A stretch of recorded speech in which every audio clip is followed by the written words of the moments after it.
बिस्मिल्लाहिर्रहमानिर्रहीम की रेसिपी को स्टार्ट करते हैं। सबसे पहले चॉकलेट सॉस बना लेंगे। इसके लिए डेयरी क्रीम मैं इस्तेमाल कर रही हूँ। 200 ml का एक पैक है जी। वही क्रीम है जो हम रशियन सैलेड में भी इस्तेमाल करते हैं और आसानी से मिल जाती है। इसमें कोको पाउडर बहुत अच्छी क्वालिटी का इस्तेमाल कीजिएगा। 1 टेबलस्पून कोको पाउडर डाल देंगे। वनीला एसेंस इसमें 1 चाय की चम्मच शामिल करेंगे। 1 टेबलस्पून 1 खाने वाला चम्मच चीनी शामिल करेंगे। मैं इसमें कुकिंग मिल्क चॉकलेट इस्तेमाल कर रही हूँ। आप अपनी पसंद की कोई भी चॉकलेट ले सकते हैं।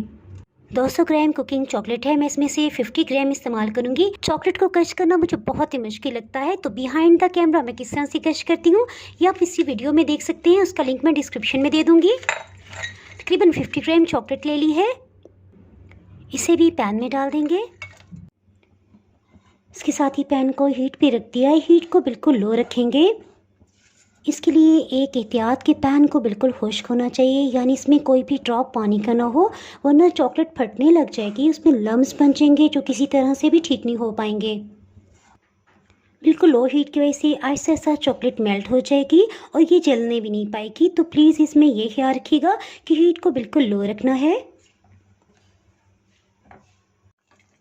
इस तरह से गाढ़ा है और अच्छी तरह से मिक्स हो गया है। हीट को ऑफ कर देंगे और इसे हीट से हटा देंगे, क्योंकि स्टोव के ऊपर रखने से इसका कुकिंग प्रोसेस जारी रहता है।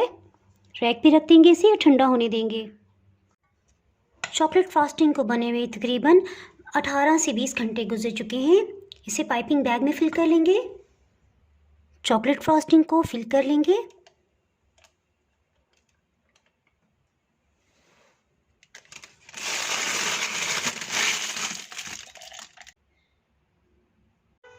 अगर मेरी वीडियोस अच्छी लगी तो लाल सब्सक्राइब को क्लिक कर दें।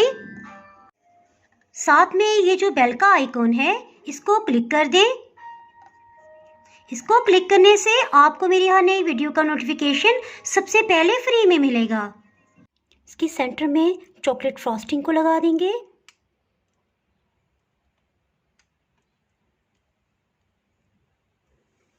और फिर इसके दरमियान में इस तरह से चॉकलेट फ्रॉस्टिंग को लगा देंगे।